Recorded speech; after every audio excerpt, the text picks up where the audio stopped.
सबसे अंश अपने बिस्तर में ही बैठा सब सुन रहा था। उसके चेहरे पर एक स्माइल थी और उसने मन में कहा, चलो कुछ अच्छा करते हैं, अपने इस आम से रिश्ते को जरा खास करते हैं। 10 बज चुके थे। निहाल अपने कमरे में दीवार से टेक लगाकर खड़ा कुछ पढ़ रहा था। उसके हाथ में मार्कर था और वो उस बुक में से पढ़ते पढ़ते ही कुछ लाइंस को हाईलाइट कर रहा था। इस वक्त उसका चेहरा एकदम शांत था, पर उसे देखकर लग रहा था कि वो कितने ध्यान से ये काम कर रहा था। जब उसके रूम के दरवाजे पर नॉक हुआ तो उसने बिना अपना सिर उठाए ही कहा, कम इन, और दरवाजे पर खड़ा शख्स अंदर आ गया। निहाल को इतना खोकर कुछ करते देखा तो उसके चेहरे पर स्माइल आ गई और उसने कहा, अपने काम में मशगूल होने के बाद तुम्हें ये तक दिखाई नहीं देता ना कि तुम्हारे सामने कौन खड़ा है। निहाल ने जैसे ही ये आवाज सुनी, उसके चेहरे पर स्टाइल आ गई। उसने बुक बंद की और उस शख्स की तरफ देखा। ये कोई और नहीं अरमान था। निहाल ने बेड की तरफ इशारा करते हुए कहा, बैठिए। अरमान बैठा था। निहाल उसकी गोद में सिर रखकर लेट गया।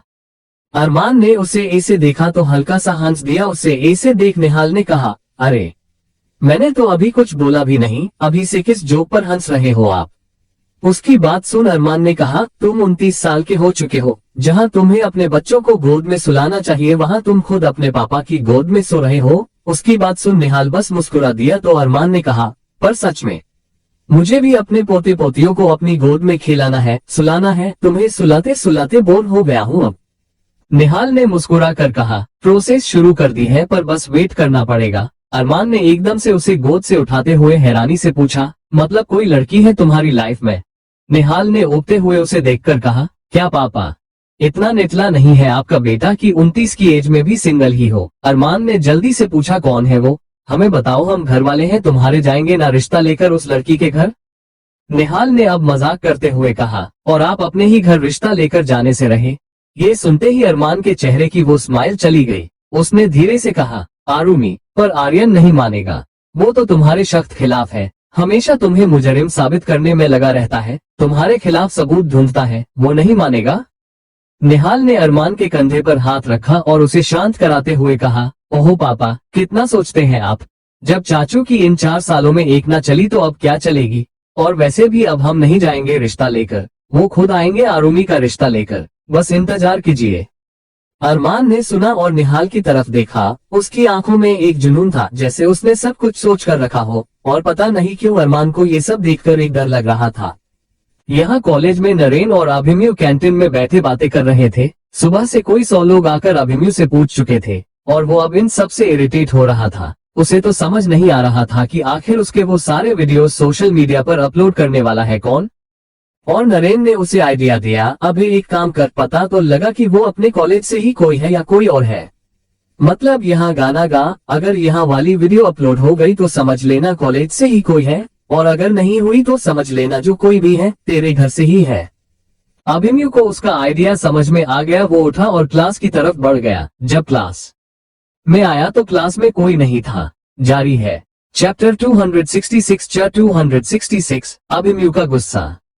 मुंबई। अभिमन्यु अपनी क्लास में आया और एक बेंच पर बैठा। उसने अपनी जेब से फोन निकाला और अपने फोन में स्क्रॉल करते हुए ही वो एक गाना गाने लगा। हम आशा नहीं यहाँ आशिक हो जाना, पलकों पे कांटों को सजाना। आशिक को मिलती है गम की सौगातें, सबको ना मिलता ये खजाना। हो हो हो हो। उस कमरे में शांति छाई हुई थी, जिस वजह से अभिमन्यु की आवाज और ज्यादा अट्रैक्टिव लग रही थी, एकदम साफ और शांत। अभिमन्यु भले ही फोन हाथ में लिए बैठा था, पर नजर हर जगह थी, कहीं कोई आसपास तो नहीं। हम वादों से आगे, बातों से आगे देखो जरा तुम कभी। हो ये तो है 16, ये है चिंगारी, ये है जवां आग भी। हो वो जगह से खड़ा हुआ और पता नहीं क्या सोचते हुए उसके चेहरे पर मुस्कान आ गई और वो मुस्कुराते हुए गा रहा था। हम जिस्मों के पीछे भागे हो, फिरते उतरो कभी रूह में। हो होता क्या आशिक, क्या आशिकी है, होगी खबर तब तुम्हें। हो पता नहीं, शायद कह लो कि अभिमन्यु गाना गाते गाते उसे फिर करने लगता था। वो वही बेंच पर वापस बैठ गया और सोचने लगा, जो भी हुआ हो, पर उसकी आवाज और उसकी सिंगिंग को उसके अलावा लोगों ने पसंद किया है। मतलब भले वो जो कोई भी हो, पर रातों रात उसने अभिमन्यु को फेमस कर दिया था। पर अभिमन्यु उस इंसान से एक बार मिलना चाहता था, चाहे वो जो कोई भी हो, क्योंकि वो नहीं चाहता था कि उसकी सिंगिंग बाहर जाए। वो अपने शौक से अकेले में बस खुशी से गाना पसंद करता था, ऐसे फेमस होने के लिए नहीं। अभी तो उसको गाना खत्म करे 5 मिनट ही बीते थे और नोटिफिकेशन की आवाज आई। अभिमन्यु ने अपने फोन में देखा तो उसकी आंखें चढ़ गई। ये वही वीडियो है अभी अभी की। इसका मतलब कोई उसे देख रहा था और न सिर्फ देख रहा था बल्कि वीडियो भी बना रहा था और अब अपलोड भी कर चुका है। अब अभिमन्यु को उस इंसान पर बहुत ज्यादा गुस्सा आ रहा था। और देखो तो नीचे कैप्शन में क्या लिखा था, pure voice with pure soul. Abhimanyu को बेहद गुस्सा आया। वो गुस्से में क्लास से बाहर निकला पर अचानक किसी से टकरा गया। उसने गुस्से में उस इंसान की तरफ देखकर कहा, दिखाई नहीं देता। पर वो आगे बोलने से पहले चुप हो गया जब उसने अपने सामने सांची को देखा। उसने हैरानी से कहा, तुम यहाँ क्या कर रही हो? सांची ने उसकी तरफ एक फाइल बढ़ाते हुए कहा, ये घर भूल आए थे तुम? अभी को सोना था तो आंटी ने मुझे भेज दिया देने, बोला कि बहुत इम्पोर्टेंट है। अभिमन्यु ने उसके हाथ से वो फाइल लेते हुए कहा, थैंक यू सो मच, अब जाओ और सीधा घर जाना। सांची ने उसे उठते हुए देखा और वहां से चली गई। बाहर आ ही रही थी कि कुछ लड़कों ने उसका रास्ता रोका। सांची ने नजर उनकी तरफ उठाई तो उस लड़के ने कहा, तुम कौन हो ब्यूटीफुल? कभी देखा नहीं तुम्हें यहाँ। नहीं हो? सांची ने उसे घूरते हुए कहा, तुम्हें इससे क्या? वो आगे बढ़ने को हुई कि फिर उस लड़के ने सामने आते हुए कहा, अरे इतनी जल्दी क्या है, हमें क्या? वो तो सुनकर जाओ। पर सांची ने कोई ध्यान नहीं दिया और उसके साइड से जाने को हुई कि उस लड़के ने उसका हाथ पकड़ते हुए कहा, बोला ना रुको। सांची को ये बर्दाश्त ना हुआ। उसने एक जोरदार थप्पड़ उस लड़के के गाल पर रसीद किया। उस लड़के ने सांची को घूरते हुए कहा, तूने मुझे थप्पड़ मारा? मुझे? पीयूष को। उसने भी गुस्से में सांची को मारने के लिए हाथ उठाया पर उसका हाथ सांची को छूता इससे पहले ही किसी ने उसका हाथ पकड़ लिया। दोनों ने उस तरफ देखा तो ये अभिमन्यु था जिसकी सर्द नजरें पीयूष पर थी। पीयूष कुछ बोला तो नहीं पर अभिमन्यु की अपने हाथ पर कसती पकड़ से उसे दर्द हो रहा था और जैसे जैसे अभिमन्यु की पकड़ उसके हाथ पर कस रही थी वैसे वैसे उसकी पकड़ सांची के हाथ पर ढीली पड़ती जा रही थी। एक पल आया जब पीयूष की एक चिट निकल गई। उसने सांची का हाथ छोड़ा और दूसरे हाथ से अभिमन्यु का हाथ पकड़कर दर्द से कराहते हुए कहा, अभिमन्यु छोड़े मेरा हाथ। पर उसने पीयूष की तरफ देखने की बजाय सांची को घूरते हुए कहा, तुम्हें क्या घर भेजने के लिए मुहूर्त निकलवाओ? सांची ने जल्दी से नामे सिर हिलाया और जाकर गाड़ी में बैठी और अब अभिमन्यु का ध्यान उस पर से हटकर पीयूष पर आ गया। उसकी पकड़ अब भी जरा ढीली नहीं हुई थी। इसे आसपास और भी स्टूडेंट्स ये देख रुक गए थे और उन्हें ही देख रहे थे। पीयूष दर्द से तड़प रहा था, करा रहा था और अभिमन्यु ने अपने दूसरे हाथ की कोहनी जोर से उसके हाथ पर दे मारी। पीयूष की चीख निकल गई जो पूरे कॉलेज में गूंज उठी और अभिमन्यु अब भी उसे अपनी जलती आंखों से देख रहा था। उसने अपनी खतरनाक आवाज में कहा, उसे छुआ इसलिए हाथ तोड़ा है, आइंदा उसकी तरफ देखा भी तो तेरी परछाई नहीं दिखेगी जमीन पर। उसने एकदम से उसका हाथ छोड़ा तो पीयूष जमीन पर ही दर्द से तड़पने लगा। अब तक सर और प्रिंसिपल भी वहां आ चुके थे। सर ने स्टूडेंट्स को वहां से दूर किया। एम्बुलेंस बुलाई गई। पीयूष को हॉस्पिटल भेजा गया और अभिमन्यु को प्रिंसिपल ऑफिस में बुलाया गया। प्रिंसिपल ने उसे स्ट्रिक्ट वार्निंग देते हुए कहा, लुक अभिमन्यु, तुम एक ब्रिलियंट स्टूडेंट हो, पढ़ाई में भी अच्छे हो और हमेशा रूल्स के हिसाब से चलते हो। ये पहली गलती थी इसलिए सिर्फ वार्निंग, आइंदा ऐसा कुछ नहीं होना चाहिए वरना मुझे बड़ा एक्शन लेना होगा। अभिमन्यु ने उनसे सॉरी कहा और बाहर चला आया। पर जैसे ही बाहर आया कि उसका फोन फिर बजा। उसने फोन निकाला और चेक किया तो ये अभी जो बाहर हुआ उसकी वीडियो थी। अभिमन्यु हैरान रह गया। नीचे कैप्शन में लिखा था, the warrior smiling face smiling face smiling face. Abhimanyu ने जोर से अपना फोन जमीन पर फेंका। उसे अब बहुत गुस्सा आ रहा था। वो कैसे भी करके इस इंसान को ढूंढना चाहता था। यहाँ दूसरी तरफ शेखावत मेंशन में आरुमि जब रेडी होकर नीचे आई तो देखा आर्यन के साथ कुछ मेहमान बैठे थे। आरुमि को देख आर्यन ने कहा, आरु इनसे मिलो, ये है अखंड और ये इनके आए और बाबा। आरुमि ने सबको देखा, मुस्कुरा कर सिर हिलाया और फिर वहां से जाने को हुई तो आर्यन ने कहा, आरु कहीं बाहर जाना है तो आज का प्लेन प्लीज कैंसिल कर दो। बेचारा अखंड छुट्टी लेकर तुमसे मिलने आया है और तुम इसे नहीं जा सकती। इनफैक्ट एक काम करो, अखंड को भी अपने साथ ले जाओ, वैसे भी तुम्हें एक दोस्त की जरूरत है। आर्यन की बात सुन आरुमि ने आंखों से ही इशारा किया, ये सब क्या है? तो आर्यन ने भी वैसे ही इशारे से ही उसे बात संभालने का बोला तो आरुमि ने बेमन से ओके कह दिया और अखंड के साथ बाहर निकल गई। दोनों अखंड की ही गाड़ी में बैठे। अखंड ड्राइव कर रहा था और आरुमि उसके पास बैठी थी। अखंड ने गाड़ी स्टार्ट करते हुए ही कहा, सो कहाँ चलना है? आरुमि ने अपने बैग में अपना फोन रखते हुए कहा, नर्सरी। अखंड ने गाड़ी आगे बढ़ा दी और ड्राइव करते हुए ही पूछा, सो पेड़ पौधों से बहुत लगाव है तुम्हें? आरुमी ने बस स्माइल कर दी तो अखंड ने अजीब तरह से मुस्कुराते हुए कहा, स्ट्रेंज, तुम्हारे पापा ने मुझे जितना बताया है तुम्हारे बारे में, उस हिसाब से मुझे लगा नहीं था कि तुम मुस्कुराती भी होगी। आरुमी ने अब उसे घूरते हुए कहा, अच्छा जी, और पापा ने क्या क्या बताया मेरे बारे में? अखंड ने गाड़ी लेफ्ट साइड टर्न करते हुए कहा, यही कि तुम काफी चुपचाप रहती हो, ना ज्यादा बातें करना पसंद है ना मुस्कुराती हो, पर पहले तुम ऐसी बड़ी ही नहीं थी, ये भी कहा उन्होंने। आरुमी ने अब सिर से पीठ लगाकर बैठते हुए कहा, ऐसा नहीं है, बस अब हर किसी से दिल की बातें शेयर करने का मन नहीं करता, और जिससे करता है उसे टाइम नहीं मिलता। आरुमी ने ये मजाकिया अंदाज में ही कहा था तो अखंड भी मुस्कुराए बगैर नहीं रह सका। अब आरुमी ने पूछा, तो आप क्या करते हैं मिस्टर अखंड? अखंड ने बिना उसकी ओर देखे गर्व के साथ कहा, एसीपी हूँ। आरुमी ने मुंह बनाते हुए कहा, ओह, पुलिस ऑफिसर हो, धत। उसे ऐसे देख अखंड ने पूछा, अरे, ये इतना ठंडा रिएक्शन क्यों भाई? आरुमी ने अब खुश होते हुए कहा, मुझे ना हमेशा से गुंडे, माफिया, गैंगस्टर्स ही पसंद है, और अभी भी पसंद है। इनफैक्ट वो क्या नाम है उसका? आरु कुछ सोचने लगी और फिर बोली, हाँ, निर्भय। मुझे ना उस पर क्रश आ गया है, मतलब सोच लिया है, एक बार इस इंसान से जरूर मिलना है, और अगर मैं इसे पसंद आ गई तो मैं तो शादी के लिए भी तैयार हूँ। उसकी बात सुन अखंड हंसने लगा तो आरुमी उसे घूरते हुए बोली, अरे, इसमें हंसने जैसा क्या है? अखंड ने हंसते हुए ही कहा, निर्भय जिससे पूरी मुंबई कांपती है, पुलिस तक उससे सोच समझकर उलझती है, और तुम्हें उससे शादी करनी है। पता है तुम्हारे बाबा को ये पता चलाना तो क्या होगा? उन्हें बिल्कुल पसंद नहीं है निर्भय, उनका और निर्भय का जैसे 36 का आंकड़ा हो और तुम। आरुमी ने उसे ऐसे देख मन ही मन सोचा, जानती हूँ बाबा नहीं मानेंगे इसलिए तो तुम्हें बकरा बना रही हूँ। वो बस मुस्कुरा दी, और ऐसे ही बातें करते करते दोनों नर्सरी तक भी पहुंच गए। चारों तरफ फूलों के और अलग अलग प्लांट थे, मतलब हरियाली ही हरियाली। यहाँ स्वीट होम के दरवाजे पर किसी ने दस्तक दी। सौम्या ने आकर दरवाजा खोला और सामने अंश को देखकर उसकी खुशी का ठिकाना नहीं रहा। उसने खुशी से अंश को गले लगा लिया और पूछा, कैसा है मेरा बच्चा, सब ठीक हो ना?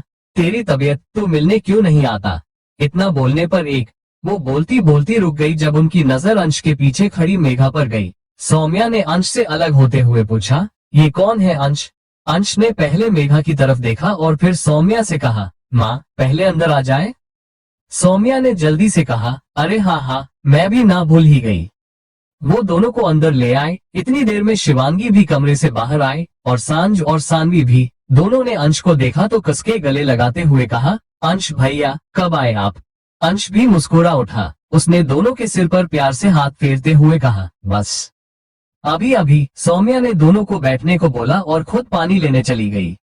चैप्टर 267 कैसा यह इश्क है मुंबई। निहाल अपने घर से निकल रहा था। उसके पीछे लगभग बाहर 13 गाड़ियां और निकली, और सब में उसके आदमी थे। जिस गाड़ी में निहाल था उसी गाड़ी में विक्रम भी था। उसने कुछ सोचते हुए कहा, भाई आप शादी कर रहे हो?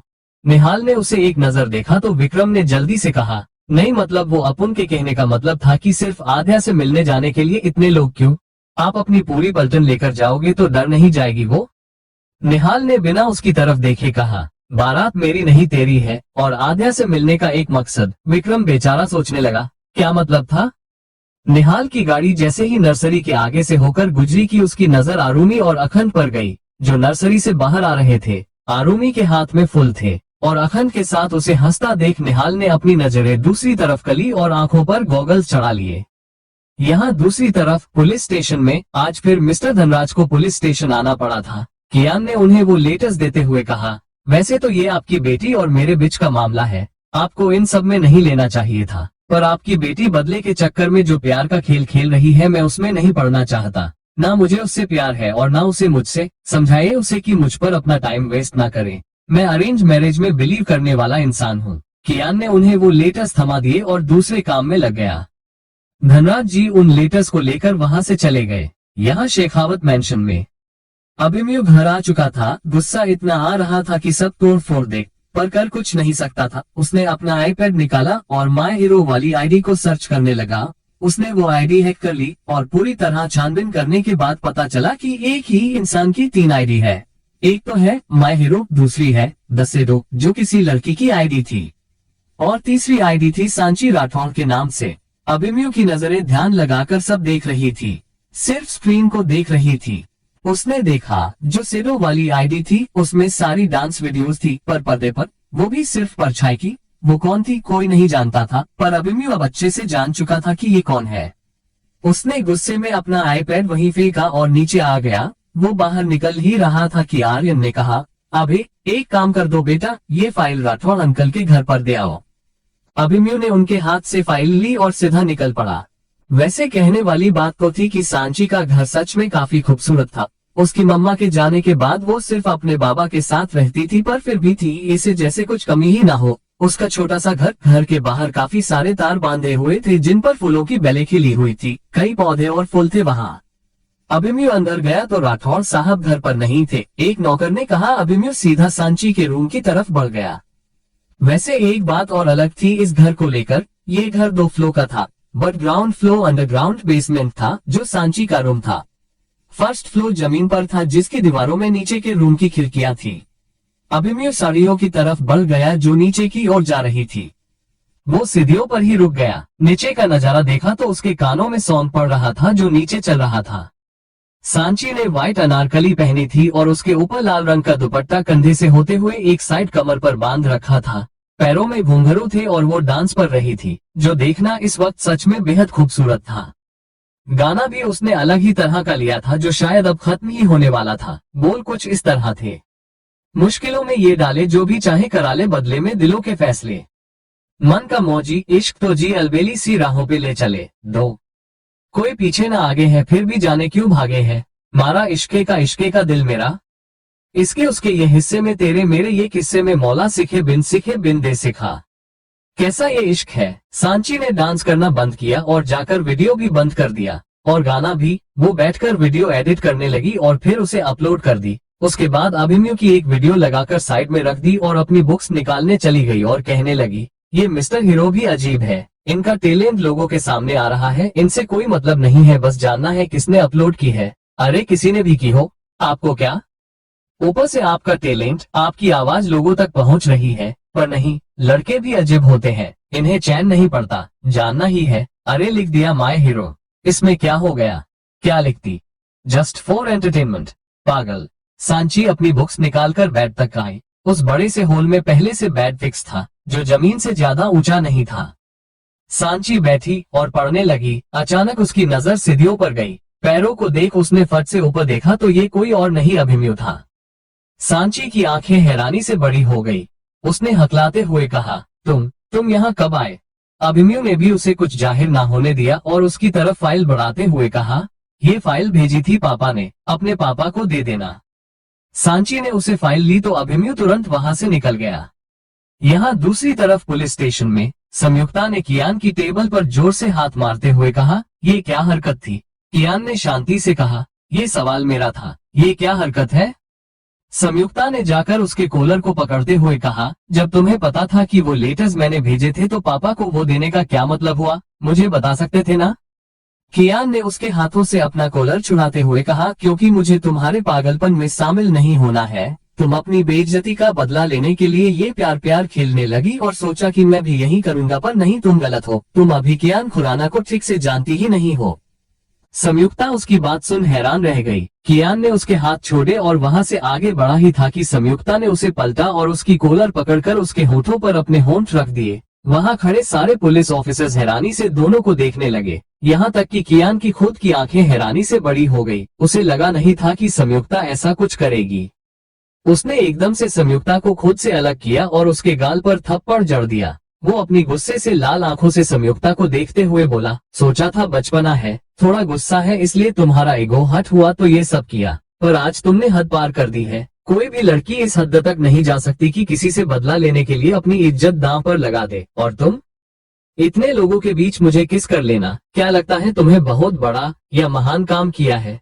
अरे जाओ, अपनी अमीरी की दुनिया में ये प्यार मोहब्बत तुमसे नहीं होगी। कियान गुस्से से वहां से जाने को हुआ कि संयुक्ता ने अपने गालों पर हाथ रखते हुए कहा, मुझे नहीं पता ये क्या है, पर ये मेरा पागलपन है तो यही सही, और तुम्हें भी ये एहसास हो जाएगा कि ये प्यार है, पर शायद तुम देर कर दो। वो ये बोल खुद ही वहां से चली गई। कियान ने अब अपने आसपास देखा तो सब उसे ही देख रहे थे। तावड़े ने उसके पास आते हुए कहा, सर ये आपने ठीक नहीं किया। उसके पीछे सुरेश ने भी कहा, आपको उसे थप्पड़ नहीं मारना चाहिए था सर। कियान ने अब चिल्लाकर कहा, मुझे मेरा काम समझाने की जरूरत नहीं है, अपना काम करो जाकर। सब अपना अपना काम करने लगे। जारी है चैप्टर 268 जोलमाल मुंबई। मुंबई में ही ये एक बाड़ी थी जहाँ सिर्फ औरतें थी, हर उम्र की। यहाँ बच्ची से लेकर बूढ़ी औरतें भी थी और बाड़ी के बाहर लिखा था महिमा बाड़ी। निहाल की गाड़ी बाड़ी के सामने आकर रुकी। वो अंदर चला गया विक्रम के साथ। उसे देखते ही सारी औरतें उसके इर्द गिर्द आ गई, उससे मिली और बातें करने लगी। निहाल सबसे पहले एक कमरे में गया। वहाँ एक औरत लेटी हुई थी, या कह लो ज्यादा से ज्यादा उसकी उम्र 19-20 ही रही होगी। उसके पास एक छोटी सी बच्ची थी। निहाल को देखते ही उस लड़की की आंखों में खुशी जाग उठी। निहाल ने उसके पास एक चेयर पर बैठते हुए कहा, आध्या। उसने उस लड़की के सिर पर हाथ फेरते हुए कहा, कैसी हो। आध्या ने बस मुस्कुराकर अपने पास सो रही बच्ची की तरफ देखा तो निहाल ने संभाल कर उसे गोद में लिया और प्यार से उस बच्ची को देखते हुए कहा, ओ तो कैसी है हमारी छोटी आध्या, मामा से मिलेगी ना बच्ची। आध्या ने उसे देखकर कहा, नाम रख दीजिए इसका कोई, ताकि इसके पास पहचान हो ना हो, पर अपना नाम तो होगा। निहाल ने आध्या के तरफ देखा और उस बच्ची के माथे को चूमते हुए कहा, ऋषिता। जैसे ही सबने ये सुना 3 बार कहा, ऋषिता ऋषिता ऋषिता। निहाल ने उस बच्ची को वापस आध्या के पास सुलाया तो आध्या ने उसका हाथ पकड़कर कहा, निर्भय भैया, अब तक जिंदा हूँ, पर पता नहीं कब अपनी बच्ची को अकेला छोड़ना पड़ जाए। आप मेरी बच्ची को संभालेंगे, वादा कीजिए। यहाँ सबको पता था कि आध्या के पास ज्यादा वक्त नहीं था। निहाल ने उसके हाथ पर अपना दूसरा हाथ रखते हुए कहा, ऋषि की सारी जिम्मेदारी मेरी है, मैं उसे कभी अकेला नहीं छोड़ूंगा। आध्या मुस्कुरा दी तो निहाल ने बच्ची को लेकर कमरे से बाहर आते हुए कहा, सुनो सब यहाँ आओ। निहाल की बात सुन सब वहाँ आ गई उसके पास। उनमें से एक ने कहा, क्या बात है भैया, इतनी खुशी से सबको बुलाया है, हमारे लिए भाभी धुंधली क्या। वहाँ खड़े सब हंसने लगे तो निहाल ने भी वैसे ही कहा, हाँ वो भी है, पर पहले अपना सुनो। दाजी ने मुझे कहा था कि निर्भय, इतनी लड़कियों को तो यहाँ ले तो आया है, पर इन लड़कियों का हाथ थामेगा कौन। हर लड़की का सपना होता है उसे एक अच्छा जीवन साथी मिले, तो इनकी ख्वाहिश पूरी नहीं होगी क्या। उनमें से एक लड़की बोली, तो आपने क्या बोला। निहाल ने कहा, तो मैंने भी बोल दिया, उनके भाई के रहते मेरी बहनें कुंवारी कैसे रहेंगी। निहाल ने अब सबको प्यार से देखते हुए कहा, मेरे लिए जो काम करते हैं तुम सब की तरह ही लोगों के सताए हुए हैं, पर सारे वफादार हैं। अब सोचो जब वो मेरे साथ इतने वफादार हैं तो अपने जीवन साथी के साथ कितने वफादार होंगे। फिर भी तुम सबकी मर्जी के बगैर कुछ नहीं होगा। तुम लोग हाँ कहो तो कल ही कर देते हैं शादी, और अगर ना कहो तो फिर मुझे मेहनत करके लड़के ढूंढने पड़ेंगे भाई। उसकी बात सुन दाजी, जो यहाँ की सबसे बुजुर्ग औरत थी, नाम उनका दुर्धरा था पर सब उन्हें दाजी ही बोलते थे, उन्होंने कहा, अरे इन सब की जिंदगी बचाकर, इनकी इज्जत पर दाग लगने से बचाकर तू इन्हें यहाँ ले आया है, तो इनके लिए क्या गलत सोचेगा। मैंने देख रखे हैं सारे लड़के, हाँ बोलो ये सब। उनकी बात सुन निहाल ने हंसते हुए कहा, दाजी शादी आपको नहीं करनी है, आपको करनी है तो ढूंढते हैं ना कोई चाचा। उसकी बात सुन सब हंस दिए और दाजी ने उसे एक चपेट लगाई। और एक बार फिर उन लड़कियों ने कहा, पर दाजी ने सही कहा है भैया, आप जो करोगे वो सही ही होगा। निहाल मुस्कुराया और विक्रम को इशारा किया। विक्रम ने हाँ में सिर हिलाया और जल्दी से बाहर चला गया और कुछ लड़कों के साथ मिलकर सामान ले आया। निहाल ने सबको वो देते हुए कहा, सबके गहने और जोड़ा तैयार है, मंडप में तैयार करवाऊंगा, रिलीव्ड फेस, और कन्यादान दाजी करेगी। क्यों दाजी, वो भी हंस दी। और अब हमने एक बार कहा, और आप कब करोगे शादी। निहाल ने कुछ सोचने का नाटक करते हुए कहा, बहुत जल्द। निहाल ने विक्रम से कहकर सब हिसाब करवाया। बाड़ी में कुल 300 लड़कियां थी, जिनमें से 256 लड़कियां शादी के लिए तैयार थी, और बाकी जो भी थी उनमें कुछ की उम्र ज्यादा थी, कुछ शादी ही नहीं करना चाहती थी और कुछ छोटी बच्चियां थी। निहाल ने काफी देर उनसे बातें की और फिर ऋषि को दाजी के हाथों में लेते हुए कहा, कल यहाँ से 256 लड़कियां कम हो जाएंगी। उम्मीद है ये आंकड़ा बढ़े ना। आप ऋषि को संभालिए, मैं कल इसे हमेशा हमेशा के लिए अपने साथ ले जाऊंगा। दाजी ने उस बच्ची को निहाल के हाथ से लेते हुए कहा, पर ये सिर्फ 1 महीने की है, कैसे संभालेगा तू इसे। निहाल ने उस बच्ची के सिर पर प्यार से हाथ फेरते हुए कहा, बस संभाल लूंगा। वो वहाँ से जाने को हुआ कि एक लड़की ने कहा, और विक्रम कुंवारा बच के क्या करेगा, उसे शादी नहीं करनी। निहाल और विक्रम दोनों पीछे मुड़े। अपने सामने खड़ी लड़की को देख विक्रम तुरंत बोल पड़ा, एक शिवानी, तू अपना देख, किसी अंधे काने से शादी करके सुखी हो जा, मेरी फिक्र मत कर तू। उसकी बात सुन निहाल ने मुस्कुराकर विक्रम के कंधे पर हाथ रखते हुए कहा, शिवानी अगर तू बोले तो कल इसको भी दुल्हा बना देते हैं। विक्रम ने जल्दी से निहाल का हाथ अपने कंधे से हटाते हुए कहा, भाई आप भी क्या इस जोलमाल लड़की की बातों में आ रहे हो? मेरे को नहीं बनने का है दुल्हा, इसको बोलो किसी और को ढूंढे। वो वहां से जल्दी से भाग गया और शिवानी और निहाल दोनों उसे ऐसे देख हंसने लगे। निहाल ने उसके सिर पर हाथ रखते हुए कहा, फिक्र मत कर, तेरा ही है, बहुत जल्दी वापस आएगा। शिवानी मुस्कुरा दी और निहाल भी वहां से चला गया और सबको लेकर सीधा मंदिर चला गया। बड़ा सा शिव मंदिर था और जगह भी खासी बड़ी थी। 300-400 शादियां आराम से हो सकती थी। विक्रम से कहकर सारा इंतजाम कराया और फिर लगा दिया सबको काम पर। कल शाम को शादी का मुहूर्त भी खुद ही निकाल दिया और अब उसने एक साइड जाकर अखंड को कॉल किया। सामने से अखंड ने फोन उठाते ही बोला, बोलिए सर, आज आपने मुझे कॉल किया, कोई आम? निहाल ने कहा, हाँ, बड़े शिव मंदिर आ जाना, कल बात करनी है। अखंड ने हैरानी से कहा, मंदिर में? निहाल ने बस हम कहकर कॉल डिस्कनेक्ट कर दिया। यहाँ दूसरी तरफ अभिमन्यु अब घर आया था। उसे आता देख आर्यन उसके सामने आकर बोला, छोटे कहाँ थे? कब से कॉल ट्राई कर रहा हूँ, कॉल लग ही नहीं रहा। जिम्मेदार बनो बेटा, कहाँ है तुम्हारा फोन? अभिमन्यु ने अब आर्यन की तरफ देखा और हिचकिचाते हुए कहा, पापा वो फोन तोड़। अभिमन्यु कुछ बोलता कि आर्यन ने कहा, टूट गया है। अभिमन्यु ने नामे सिर हिलाते हुए कहा, नहीं पापा उसने अपने बालों में हाथ उलझाते हुए कहा, टूटा नहीं, तोड़ दिया था। वो ठीक से बोल नहीं पा रहा था तो आर्यन ने कहा, एक मिनट, इसका क्या मतलब हुआ कि तोड़ दिया?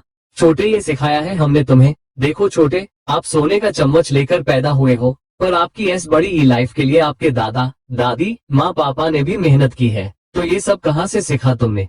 ऐसे तो नहीं हो तुम। अभिमन्यु को इस वक्त कुछ समझ में नहीं आ रहा था। वो बार बार अपनी नजरें यहाँ से वहाँ कर रहा था। उसके चेहरे पर सवाल, बेचैनी साफ दिख रही थी। आर्यन ने अब उसके कंधे पर हाथ रखते हुए कहा, अभिमन्यु सब ठीक है ना? उलझे हुए लग रहे हो। अभिमन्यु ने कुछ नहीं कहा तो आर्यन ने कहा, देखो बेटे, उलझने जिंदगी में आती रहती है, पर अपने अपनों से बातें छुपाकर हम बस अपनी उलझने बढ़ाते हैं। ये बात मैंने खुद महसूस की है। बेटे बताओ क्या हुआ है? कौन सी बात है जिसने तुम्हें इतना परेशान कर दिया है? उद्धरण चिन्ह। अभिमन्यु ने अपना सिर पकड़ लिया और झुंझला कर बोला, मुझे खुद नहीं पता मैं किन उलझनों में हूँ। जो जवाब है उनके सवाल ही नहीं है और जो सवाल है उनके जवाब मिल नहीं रहे। कुछ समझ नहीं आ रहा है कि मेरा दिमाग सोच क्या रहा है। मुझे नहीं पता मैं किस बात में उलझा हुआ हूँ, मुझे सच में नहीं पता। उसे इसे खुद में उलझा देख आर्यन ने धीरे से कहा, प्यार करते हो किसी से? अभिमन्यु ने झटके से उसकी तरफ देखा और नामे सिर हिलाते हुए कहा, पता नहीं। आर्यन ने अब गहरी सांस भरी और मुस्कुराकर कहा, बेटे ये उलझने तो तुम्हारा दिल सुलझा सकता है या फिर वो इंसान जिसने तुम्हें उलझाया है। कमरे में जाओ, आराम करो, थोड़ी देर उसके बाद बात करेंगे। अभिमन्यु ने हाँ में सिर हिलाया और थके कदमों से अपने कमरे की तरफ बढ़ गया। रात हो चुकी थी। कियान घर आ चुका था। वो अपने कमरे में था। दिमाग में बस संयुक्ता का ख्याल था। भले ही उसने गुस्से में थप्पड़ मार दिया था पर अब अपने किए के लिए बुरा लग रहा था। कुछ भी हो उसे एक लड़की पर हाथ नहीं उठाना चाहिए था। उसने सोचा कल माफी मांग लेगा और बोल देगा कि दूर रहे। जारी है चैप्टर 269 सीधी बात नो बकवास मुंबई।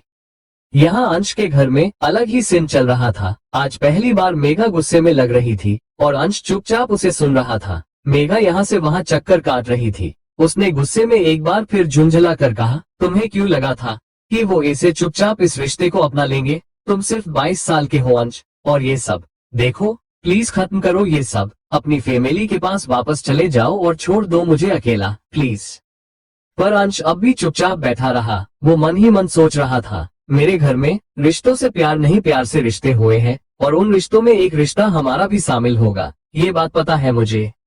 ऐसे ही रात बीत गई। सुबह होते ही अखंड मंदिर पहुंचा। उसकी नजर सबसे पहले निहाल पर गई तो ऊपर खड़ा मंडप की रस्सी बांध रहा था। इस ठंड में भी उसने शर्ट नहीं पहनी थी और उसके शरीर पर पसीने की बूंदें चमक रही थी। अखंड ने उसे आवाज लगाते हुए कहा, सर, पर निहाल ने शायद सुना नहीं। अखंड ने फिर से कहा, सर, निर्भय सर। निहाल ने अब नजर उस तरफ की और नीचे देखा तो अखंड अपनी यूनिफॉर्म में था।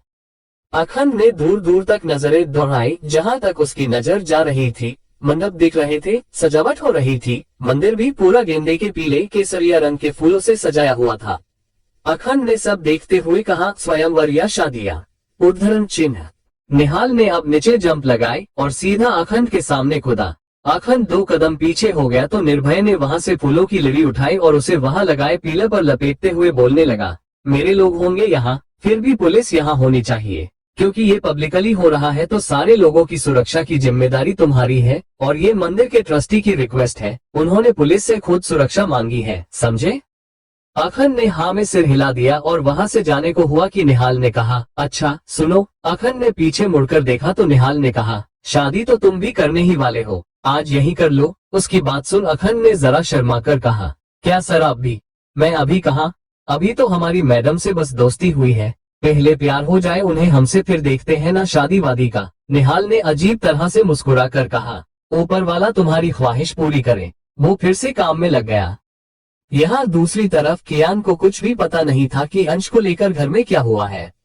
वो सुबह ही सुबह चला गया क्योंकि आज कई जगह पर इवेंट्स थे तो पुलिस का काम बढ़ गया था। लोगों पर खतरा भी था क्योंकि आरबी के आदमी ऐसे इवेंट्स में ही तो मर्डर करते हैं। कियान भी एक इवेंट की तरफ ही जा रहा था कि उसे काम दे दिया गया JI hospital and medical college जाने को, क्योंकि बच्चे आज हड़ताल पर थे, प्रोटेस्ट कर रहे थे तो वहाँ दंगे होने की संभावना थी, इसलिए कियान यहाँ आया था। पर उसके और टिम के वहाँ पहुँचने से पहले ही पता नहीं कौन वहाँ गन ले आया था। शायद जो कोई भी था उसका मकसद खून खराबा ही था। स्टूडेंट्स का तो बस इस्तेमाल किया गया था। पुलिस के वहाँ पहुँचते ही स्टूडेंट्स को उन्होंने वहाँ से सुरक्षित जगह जाने को बोल दिया और इस बीच कियान की नजर एक जगह ठहर गई जब उसने संयुक्ता को देखा।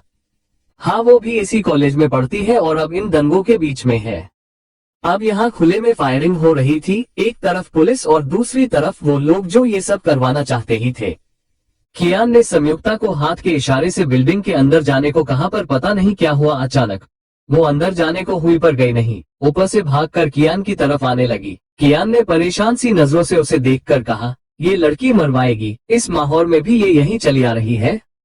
पर संयुक्ता ने कियान के एकदम करीब पहुंच पर उसे जोर से दूसरी ओर धक्का दे दिया। कियान कुछ समझ पाता इससे पहले ही संयुक्ता के पेट में गोली लग चुकी थी। कियान के पीछे ही था वो इंसान। जैसे ही कियान ने ये देखा उसकी सांसें थम गई हो, जैसे उसने संयुक्ता को गिरने से पहले ही थाम लिया और उन लोगों पर फायर भी किया जिन्होंने गोली चलाई थी। सिचुएशन काफी हद तक अंडर कंट्रोल हो चुकी थी। कियान ने अब संयुक्ता के चेहरे को थपथपाते हुए कहा, संयुक्ता, हे सेम, उठो, तुम ठीक हो यार, दिल पर गोली नहीं लगी है कि तुम ऐसे खामोश ही हो जाओ। उसकी आवाज में दर्द आसपास खड़ा हर कोई महसूस कर रहा था। और फिर संयुक्ता और कियान का रिश्ता तो पुलिस ऑफिसर्स को तो पता ही था। कियान ने देखा उसके पेट से खून निकल रहा था, कपड़े सारे खून में सने थे। उसने संयुक्ता को गोद में उठाया और हॉस्पिटल के अंदर ले जाते हुए उसे उठाने की कोशिश करते हुए बोलने लगा, है सेम, प्यार करती थी ना यार, इतनी जल्दी धोखा देकर भाग जाओगी, पता होता तो रात भर सोचता ही नहीं तुम्हारे बारे में। संयुक्ता, मेरे एक थप्पड़ का बदला तुम ऐसे नहीं ले सकती मुझसे, प्लीज उठो यार। संयुक्ता ने अपनी आंखें खोली, पलकें भीगी और दर्द की वजह से आंसू बह रहे थे। उसने अपना खून से सना हाथ कियान के गाल पर रखते हुए कहा, इतनी जल्दी नहीं मरने वाली इंस्पेक्टर, अभी से अपने प्यार का इजहार मत करना। कियान उसकी बात सुन दर्द में भी मुस्कुरा उठा। उसे स्ट्रेचर पर लेटाया तो संयुक्ता ने अपनी आई विंक की और उसे थंब दिखा दिया। नर्स एंड डॉक्टर उसे ओरती में ले गए और कियान बस वही खड़ा रहा। ये लड़की सच में बेबाक थी। उसे किसी से कोई मतलब नहीं था कि कोई उसके बारे में क्या सोचता है, बस प्योर थी बिल्कुल, कोई बनावट नहीं, कोई मिलावट नहीं। यहाँ दूसरी तरफ सांची अपने घर में बैठी सोच रही थी, क्या अभिमन्यु को पता है उसके बारे में? अगर नहीं तो कल इतने ध्यान से क्यों देख रहा था? और अचानक उसके चेहरे पर स्माइल आ गई जब उसे अभिमन्यु की कॉलेज में की हुई हरकत याद आ गई। उसने अभिमन्यु की एक्टिंग करते हुए कहा, क्या कहा था? उसे हाथ लगाया इसलिए हाथ तोड़ा है, अगली बार उसकी तरफ देखा भी तो जमीन पर परछाई नहीं रहेगी। वो खुद की ही हरकत पर हंस दी और हंसते हुए ही बोली, ओह अभिमन्यु, तुम भी ना सच में कमाल ही हो। वो हंस रही थी पर पीछे खड़े मिस्टर राठौड़ उसे ऐसे देख बस मुस्कुरा दिए और वहां से चले गए। दिन ऐसे ही बीत गया भाई, सर्दियों का दिन है, जल्दी ही बीतता है। शाम को सब रेडी हो चुके थे क्योंकि निर्भय ने उन सबको मंदिर में बुलाया था।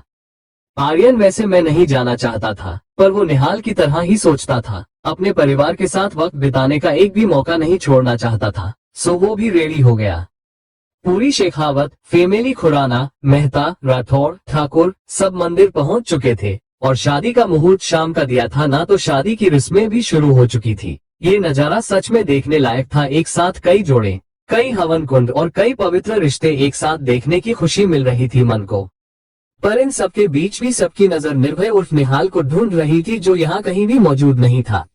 और इतने में सबकी नजर निहाल पर ही पड़ी जब पीछे से चिल्लाता हुआ आ रहा था, अरे यार सीट सही करवाओ, क्या सारे लोग खड़े ही है, जाओ देखो कोई।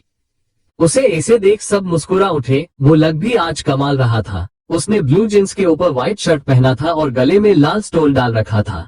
उसके चेहरे पर कभी गुस्सा होता तो पल भर में मुस्कान, पल भर में वो किसी को डांट रहा होता तो पल भर में खिलखिला कर हंस देता। और उसे ऐसे देख अभय ने कहा, ये देखो गैंगस्टर निर्भय ठाकुर, बच्चों जैसी आदतें हैं इसकी। उसकी बात सुन सब हंसने लगे तो आर्यन ने कहा, और इसी बच्चे ने कई मर्डर कर दिए हैं, कई गुनाह किए हैं और बहुत ही सफाई से अपने किए के सबूत भी मिटाए हैं। अरमान ने भी वैसे ही कहा, बिल्कुल वैसे जैसे सबने निर्भय की बेगुनाही के सबूत मिटाए थे, है ना आर्यन? आर्यन फिर कुछ बोलने को हुआ कि अभय ने कहा, चुप करो दोनों, उसने यहाँ लड़ने नहीं बुलाया है तुम दोनों को, आशीर्वाद दो नए जोड़ों को। ये बड़े तो सारे एक तरफ चेयर पर बैठे थे और बच्चे सारे इस माहौल का मजा ले रहे थे। और इन सबके बीच से आरुमी कब गायब हुई किसी ने ध्यान ही नहीं दिया।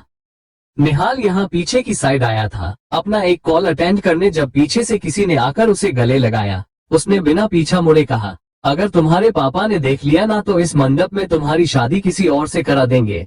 आरुमी उसकी बात सुन हंस दी और पीछे एक ही उसकी पीठ पर अपने होंठ रखे और कहा, तो मैं भी बोल देंगी कि मुझे निर्भय से शादी करनी है।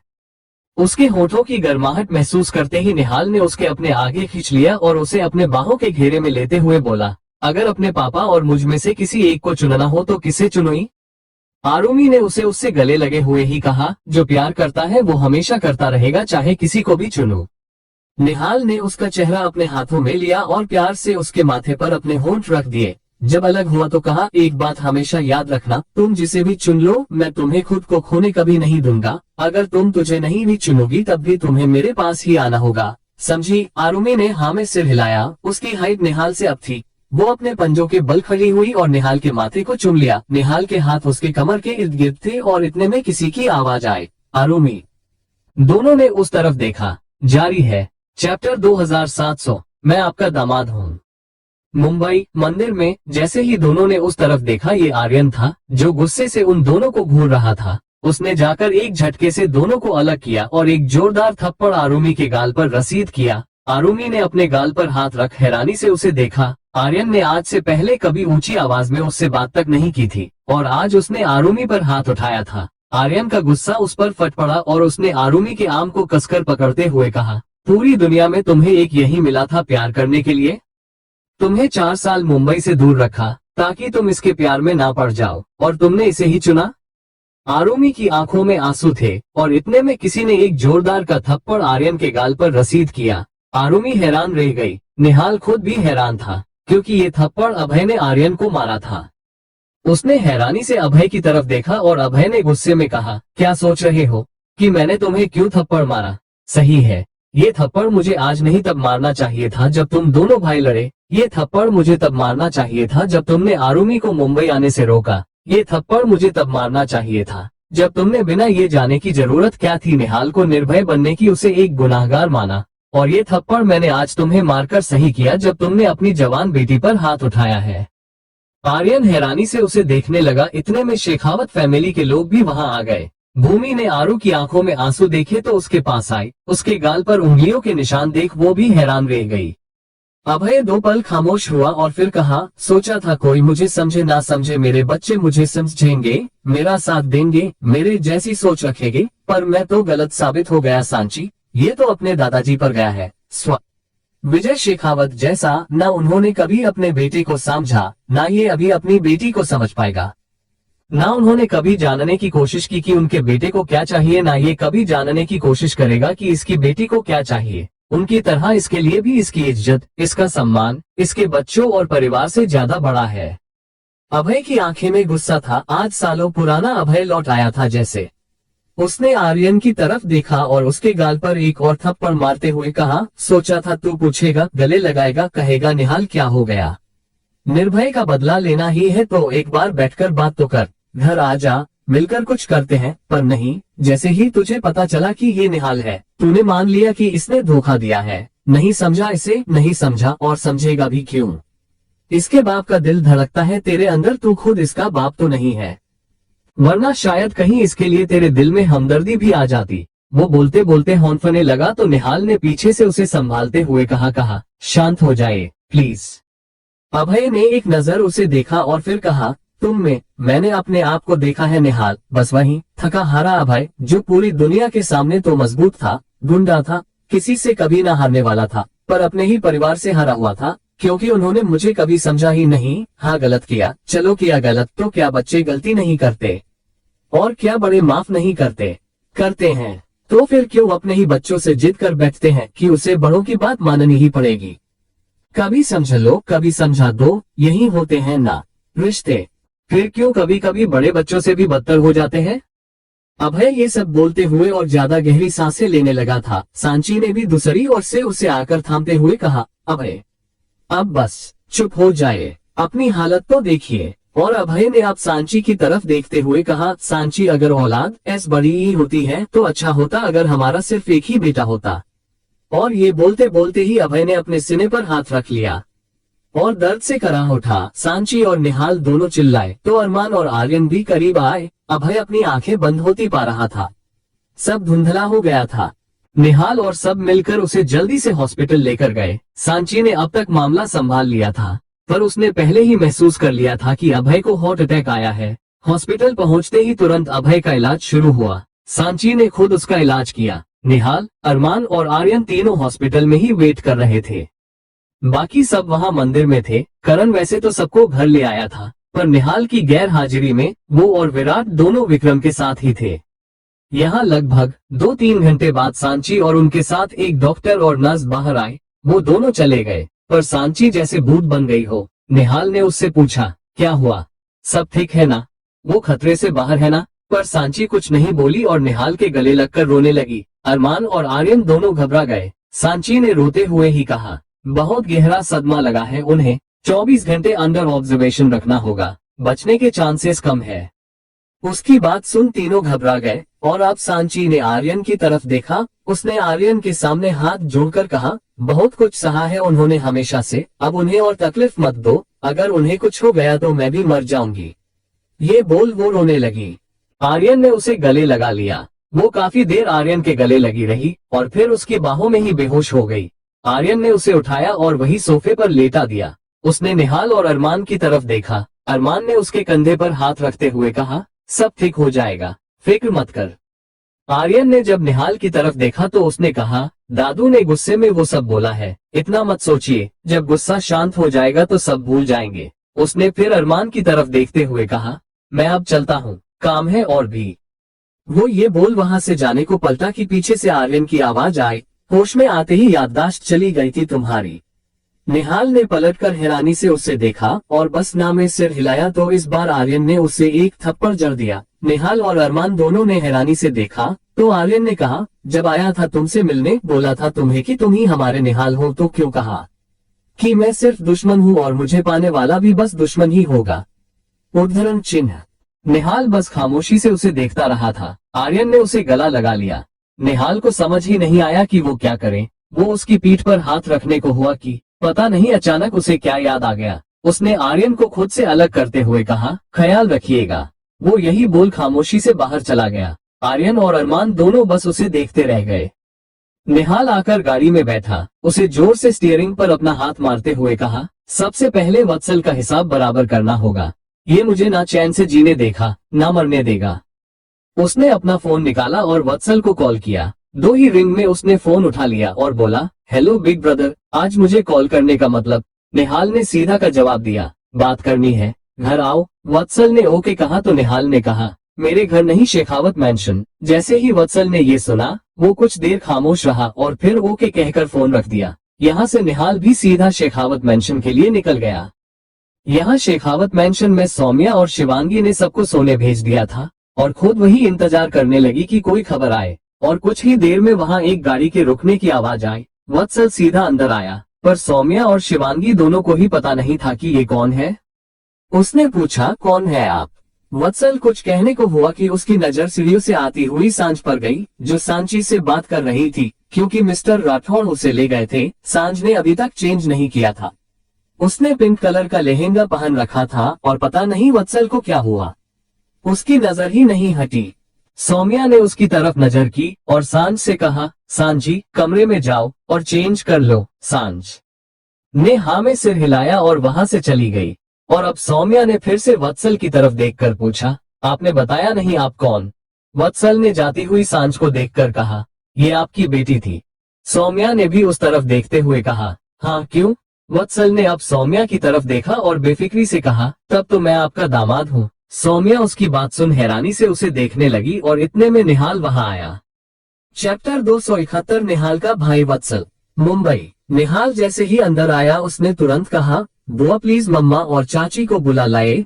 सौम्या ने वत्सल की तरफ देखा, वो कुछ बोलने को हुई कि निहाल ने कहा, इसे मैंने ही बुलाया है यहाँ, आप पहले प्लीज मम्मा और चाची को बुलाए। दोनों ने हाँ में सिर हिलाया और माही और भूमि को बुलाने चली गई। यहाँ वत्सल ने जैसे ही ये देखा कि वह निहाल अकेला है, उसने एकदम से जाकर उसे गले लगाते हुए कहा, अरे यार तुम पहले नहीं बता सकते थे कि ये लड़की तुम्हारी बुआ की बेटी है? निहाल ने उसे खुद से दूर करते हुए अजीब नजरों से उसे देखते हुए कहा, कौन लड़की? वत्सल ने सीढ़ियों की तरफ देखते हुए कहा, अरे वही लड़की सांझी, तुम्हारी सौम्या बुआ की बेटी। निहाल ने उसे शांत नजरों से देखा और बोला, पहली बात वो सांझ है, सिर्फ 16 साल की एक बच्ची, और दूसरी बात अगर उसके बाप को पता चला कि गाड़ियों में बॉम्ब रखवाने वाले तुम थे तो पहले वो तुम्हें मार देंगे, फिर तुम्हारी आत्मा से सवाल करेंगे। वत्सल ने उसे साइड हक करते हुए कहा, डूड अगर तुम उसकी उम्र को लेकर फिक्र कर रहे हो तो उसके और मेरे बीच इतना ही उम्र का फासला होगा जितना तुम्हारे दादा दादी का है। कम से कम वो मुझसे उतनी छोटी नहीं है जितनी तुम्हारी शिवांगी बुआ करण फुफाजी से है ना? और दूसरी बात, गाड़ियों में बॉम्ब क्यों लगाया था? किसने लगाया था? ये बात तुम जानते हैं, जरूरी है नहीं कि वो भी जाने। और वैसे भी दिल आ गया है उस लड़की पर, उसके लिए मैं अपने सारे गिले शिकवे खत्म करता हूँ तुम्हारे साथ, पर अगर वो मुझे नहीं मिली तो एक नई दुश्मनी की शुरुआत भी हो सकती है तुम्हारे परिवार के साथ। लास्ट लाइन वत्सल ने सख्ती से कही थी। निहाल ने भी वैसे ही कहा, वो बालिक नहीं है, 16 साल की बच्ची से तुम शादी कैसे करोगे? वत्सल ने फिर वैसे ही अपना चिल्लम मोड़ ऑन करते हुए कहा, इट्स ओके बिग ब्रदर, मैं कौन सी अभी उससे शादी करना चाहता हूँ? अभी तो इश्क हुआ है, खुमार चढ़ना अभी बाकी है, अभी तो एक चेहरा दिल को भाया है, दिल में उतारना अभी बाकी है, अभी तो चेहरे पर मुस्कान आई है, अलसी तड़प तो अभी बाकी है, अभी तो इश्क हुआ है, इश्क होना अभी बाकी है। उसके इस शायराना अंदाज को देख निहाल ने उसे आंखें चढ़ाकर देखा और कहा, पता है तुम्हें यहाँ किस बात के लिए बुलाया था? वत्सल उसकी और मुड़ा तो निहाल ने उससे घूरते हुए कहा, सबको बताने की तुम ऋषभ शेखावत के दूसरे बेटे हो, जिसकी माँ का नाम देविका है, और तुम तब पैदा हुए जब ऋषभ शेखावत एक्सीडेंट के बाद गजेंद्र सहाय के घर पर थे, कि तुम मुझसे 3 साल छोटे हो और मेरे सौतेले भाई हो, और तुम ही हो जिसकी वजह से मैं उनसे दूर रहता हूँ। वत्सल उसकी बात सुन हैरान था और निहाल ने फिर से कहा, और इन सबके बाद खुशी खुशी वो सांझ का हाथ तुम्हारे हाथ में दे देंगे ना? वत्सल ने जल्दी से उसकी बाह पकड़ते हुए कहा, नहीं प्लीज, देखो बिग ब्रदर हो, अपने छोटे भाई का घर ऐसे नहीं उजाड़ सकते, तुम जो करना चाहो करो, मैं नहीं रोकूंगा, इनफैक्ट नानू को भी कुछ नहीं करने दूंगा, मुझे बस वो लड़की चाहिए। निहाल ने अब उससे अपना हाथ छुड़ाते हुए कहा, तुम्हारे नानू वैसे भी मेरा कुछ नहीं बिगाड़ सकते, और रही तुम्हारी बात, तो जिस रास्ते पर तुम हो उसमें तो सांझ तुम्हें मिलने से रही। हाँ, अगर मुझे तुम में बदलाव दिखा तो मैं जरूर चाहूंगा कि सांझ को तुम जैसा जिम्मेदार पति मिले। ये सुन वत्सल खुशी से झूम उठा, उसकी आंखों में चमक आ गई थी। वो कुछ बोलने को हुआ कि इतने में वहां माही, भूमि, सौम्या और शिवांगी आ गई। उन्हें देखते ही निहाल ने जल्दी से कहा, मैं आपको ये बताने आया था कि दादाजी अब ठीक है, उन्हें 24 घंटे के लिए अंडर ऑब्जर्वेशन ही रखना पड़ेगा। ये सुन चारों को कुछ शांति मिली, पर सौम्या तो वत्सल को देख रही थी। उसने पूछा, निहाल ये कौन है? वत्सल कुछ बोलने के लिए खुशी से आगे आया कि निहाल ने उसका हाथ पकड़कर वापस पीछे खींचते हुए कहा, ये दोस्त है मेरा, मेरे कहने पर आपको खबर देने ही आया था, पर मैं खुद यहाँ आ गया, अब चलता हूँ। ये बोल निहाल वत्सल को लेकर तुरंत वहां से निकल गया। बाहर आते ही वत्सल ने किसी छोटे बच्चे की तरह रूठते हुए कहा, क्या बिग ब्रदर, एक बार सांझ का दीदार न करने दिया, बड़े जालिम हो। उसने मुंह बना लिया तो निहाल ने गुस्से में उसकी कॉलर पकड़ते हुए कहा, जब तक मुझे ये विश्वास नहीं हो जाता कि तुमसे शेखावत फैमिली को या किसी को भी कोई नुकसान नहीं होगा, या ये जो तुम प्यार में पड़ने की बात बोल रहे हो वो सच है, तब तक तुम ना सांझ के करीब जाओगे ना शेखावत फैमिली की। सुना तुमने?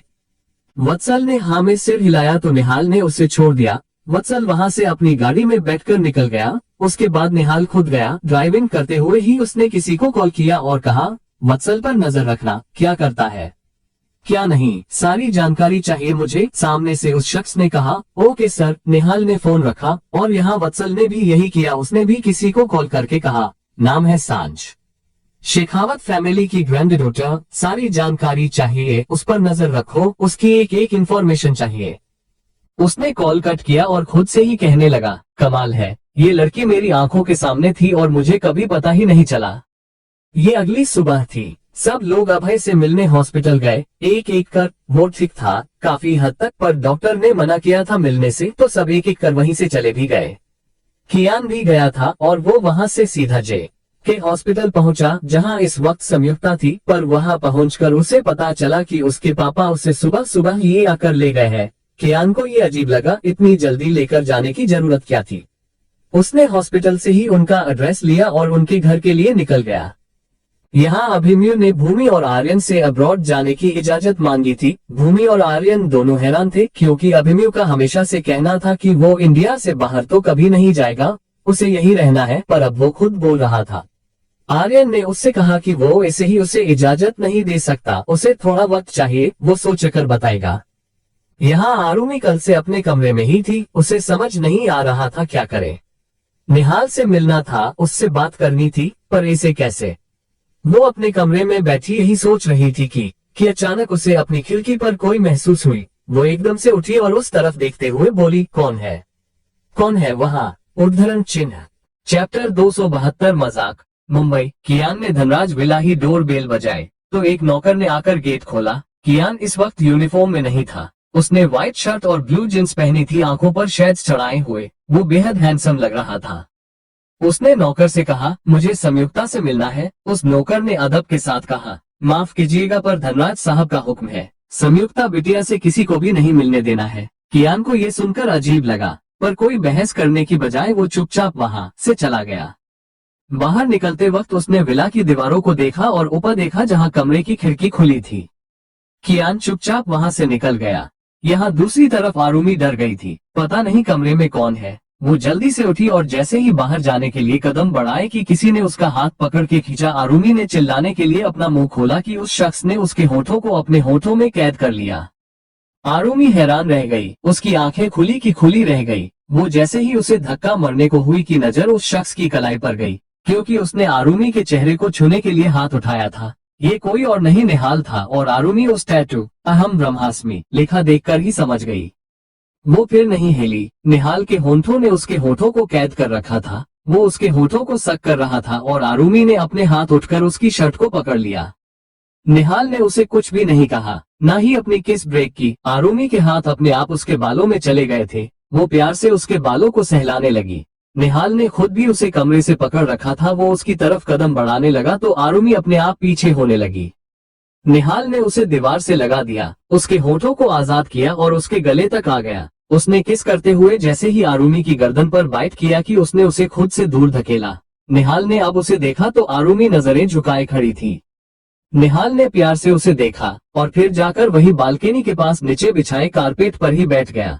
आरुमि जाकर उसके पास बैठी और उसके कंधे पर सिर रख लिया। निहाल ने उसे कुछ भी नहीं कहा। आरुमि ने उसका हाथ थाम लिया और उसकी उंगलियों में अपनी उंगलियां फंसाते हुए बोली, कभी सोचा नहीं था ऐसे चुप चुप के मिलने के दिन भी आएंगे। वो अपनी ही बात पर हंस दी तो निहाल ने कहा, तुम्हारे पापा आए थे घर। जैसे ही आरुमि ने सुना उसने झटके से निहाल की तरफ देखकर कहा, क्यों, कुछ कहा उन्होंने आपसे। उद्धरण चिन्ह। निहाल ने अब एक गहरी सांस लेकर कहा, आरुमि एक वादा करोगी मुझसे। आरुमि ने उसे हैरानी से देखा तो निहाल ने कहा, जब भी तुम्हें लगे कि तुम मुझसे दूर होने वाली हो तो एक बात समझ लेना कि तुम मेरे और ज्यादा करीब होने वाली हो। इसलिए जो भी हो रहा हो उसे चुपचाप करती जाना बिना किसी बहस के। आरुमि को कुछ समझ तो नहीं आ रहा था कि निहाल क्या बोल रहा था, पर एक बात वो समझ गई थी कि अब जो भी होने वाला है उससे वो निहाल के और करीब जाएगी। उसने बस हाँ में सिर हिला दिया तो निहाल ने भी उसका माथा चूम लिया। यहाँ दूसरी तरफ संयुक्ता बेड पर लेटी हुई थी। उसे नींद नहीं आ रही थी और वो बोर भी हो रही थी। अपने घाव के चलते कहीं जा भी नहीं सकती थी। वो ऐसे ही यही राह देख रही थी कि अचानक उसे महसूस हुआ जैसे कमरे में कोई है। उसने यहाँ वहाँ देखा और अचानक उसकी नजर सामने खड़े कियान पर गई। उसने एकदम से कहा, तुम। उसने ये इतनी जोर से कहा कि बाहर से नौकर भागते हुए अंदर आए और पूछा, क्या हुआ बिटिया? कौन है? उद्धरण चिन्ह।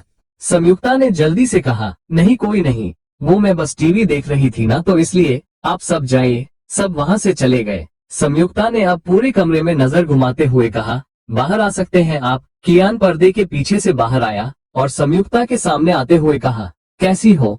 संयुक्ता ने जरा रुखा जवाब दिया, बिल्कुल ठीक हूँ। गोली पेट में लगी थी, दिल में थोड़ी ना लगी थी जो मर ही जाओ। कियान ने अपना सिर खुजाया और उसके बेड के पास नीचे बैठते हुए कहा, हमम मुझे पता नहीं था तुम इतनी हिम्मत वाली हो। संयुक्ता ने अब उसे घूरते हुए कहा, हूँ भी तो तुम्हें क्या? कियान ने अब थोड़ा मुस्कुराकर कहा, नाराज हो? मैं तुम्हारी गर्लफ्रेंड नहीं हूँ जो तुमसे नाराज हो, और ना ही तुम मेरे बॉयफ्रेंड हो जो यहाँ ऐसे चुपके से मेरे कमरे में चले आए। जाओ यहाँ से, संयुक्ता ने चिढ़ते हुए कहा। कियान ने अब गर्दन टेढ़ी करके कहा, गजब हो यार, तुम तो कब से प्यार प्यार करके दिमाग खा रही थी, अब जब मिलने आया हूँ तो जाने को बोल रही हो। जब ये सभी करना था तो क्यों सामने आकर मेरे बदले की गोली खाए? मरने देती ना। कियान ये जिस तरह बोल रहा था कहना मुश्किल था कि वो गुस्से में है, प्यार से बोल रहा है या संयुक्ता को ताने दे रहा है। संयुक्ता ने अपनी नजरें दूसरी ओर फेरते हुए कहा, अगर तुम्हारी जगह कोई और भी होता तो मैं यही करती। कियान ने ये सुना तो उठ खड़ा हुआ और वहां से जाते हुए कहा, तुम्हें देखने का मन था इसलिए चला आया, बस तुम्हें देख लिया, लड़ने के मूड में हो यानी ठीक हो, तो अब चलता हूँ। कियान वहां से जाने को हुआ तो संयुक्ता ने उसे देखा। कियान एक पल को रुका और वापस उसकी ओर मुड़ते हुए कहा, तुम्हारे पापा को इतनी क्या जल्दी थी तुम्हें घर लाने की? ना ही उन्होंने तुम्हारे पास कोई नस छोड़ी है जो तुम्हारा ख्याल रख सके। क्यों? संयुक्ता ने अब मुस्कुरा कर कहा, अगर मैं हॉस्पिटल में रहती तो पापा को भी मेरे पास वहां रुकना पड़ता, उनका कीमती वक्त जिसमें वो पैसे कमा सकते हैं वो मेरे पीछे खर्च हो जाता, इसलिए जल्दी घर आ गए। और रही बात नस की, तो मुझे आदत नहीं है कि कोई मेरा ख्याल रखे। कियान को उसके लिए बुरा लगा, पर वो कुछ कहता इससे पहले ही संयुक्ता ने कहा, और हाँ, मुझसे कोई भी उम्मीद मत लगाएगा, मैं बस मस्ती कर रही थी, इसलिए वो लेटर वाला मजाक किया था। उसकी बात सुन कियान की आंखें छोटी हो गई। उसने हल्का गुस्से के साथ कहा, तो फिर ये गोली कैसे लगी तुम्हें? क्या जरूरत थी बीच में आने की जब मजाक ही था वो सब तो? और ऑपरेशन के लिए ले जाते वक्त वो सब क्यों कहा? संयुक्ता ने भी वैसे ही कहा, मैं पैसों के बीच पली बदतमीज, बेगैल और बेइज्जत लड़की हूँ, जो मन में आता है वो करती हूँ, इसलिए जो मन में आया वो किया। अब यही उम्मीद है कि समझ गए होगे इंस्पेक्टर। कियान को अब गुस्सा आ रहा था। उसने भी शख्स भाव के साथ कहा, ठीक है, मान ली तुम्हारी बात, आइंदा कभी मेरे सामने मत आना, वरना तुम्हारा ये मजाक तुम्हें कितना महंगा पड़ेगा ये तुम सोच भी नहीं सकती। कियान वहां से चला गया और संयुक्ता, उसने तुरंत अपना ब्लैंकेटे हटाया, उसके घाव से खून निकल रहा था। उसने एक नौकर को आवाज देकर बुलाया, वो तुरंत अंदर आए और उसे हॉस्पिटल ले गए। यहाँ अभिमन्यु ने अपनी स्टडीज के लिए अप्लाई कर दिया था। उसने सोच लिया था कि उसे यहाँ नहीं रहना है, पर उसे क्या पता था जिस चीज से वो भाग रहा है वो तो उसके किस्मत में लिखा चुकी है। चैप्टर 273 किस मुंबई। कुछ दिन ऐसे ही बिता चुके थे। इन दिनों कियान और संयुक्ता एक भी बार नहीं मिले। ना अभिमन्यु की सांची से कोई बात हुई। अभय भी ठीक था और घर आ चुका था। सिर्फ निहाल और आरुमी ही थे जिनकी रोज बात हो जाती थी। कभी निहाल आरुमी से मिलने आ जाता तो कभी आरुमी निहाल से मिलने चली जाती, पर पिछले 2-3 दिन से वो भी निहाल से नहीं मिली थी क्योंकि घर में तैयारियां चल रही थी। आर्यन से जब पूछा तो उसने बताया कि घर में पूजा है तो बस उसी को लेकर तैयारियां चल रही थी। इस बीच एक और बात हुई। आर्यन और भूमि ने अभिमन्यु को जाने की इजाजत दे दी थी। अब जब वो खुद जाना चाहता था तो आर्यन और भूमि उसे रोक कर करते भी क्या, इसलिए हाँ कहना पड़ा। और अभिमन्यु आज ही जा रहा था। वो सबसे मिला, विदा ली और एयरपोर्ट के लिए निकल गया। उसके निकलने के बाद भी सब वहीं बैठे बातें कर रहे थे। अभिमन्यु के जाने के करीब आधे घंटे बाद सांची अपने हाथ में एक फाइल और अपना फोन पकड़े अंदर आए। वो बेहद खुश लग रही थी। उसने आते ही कहा, आप सबको एक खुशखबरी देनी है। अभिमन्यु कहाँ है? उद्धरण चिन्ह। भूमि ने उसे प्यार से देखते हुए कहा, देर कर दी तुमने, वो तो चला गया। सांची को उसकी बात समझ नहीं आई। उसने असमंजस में पूछा, चला गया? कहाँ चला गया? सब समझ गए कि सांची को कुछ पता नहीं है। अविनाश ने उसे सब बताया। उसकी बात सुन सांची जमसी गई, पर अगले ही पल उसने बाहर निकालते हुए कहा, अभी चल, तेरे भाई को वापस लेकर आते हैं। उसे देखे भूमि ने जल्दी से कहा, अरे पर हुआ क्या है? और आधे घंटे बाद में फ्लाइट है अभिमन्यु की। तुम्हें तो आधा घंटा तो बस एयरपोर्ट पहुंचने में निकल जाएगा, नहीं मिल पाओगे उससे। पर दोनों में से किसी ने नहीं सुना और जल्दी से ड्राइवर को लेकर एयरपोर्ट की तरफ निकल गए। यहाँ एयरपोर्ट पर वेटिंग एरिया में अभिमन्यु अपना फोन स्क्रॉल कर रहा था और उसके हाथ रुक गए।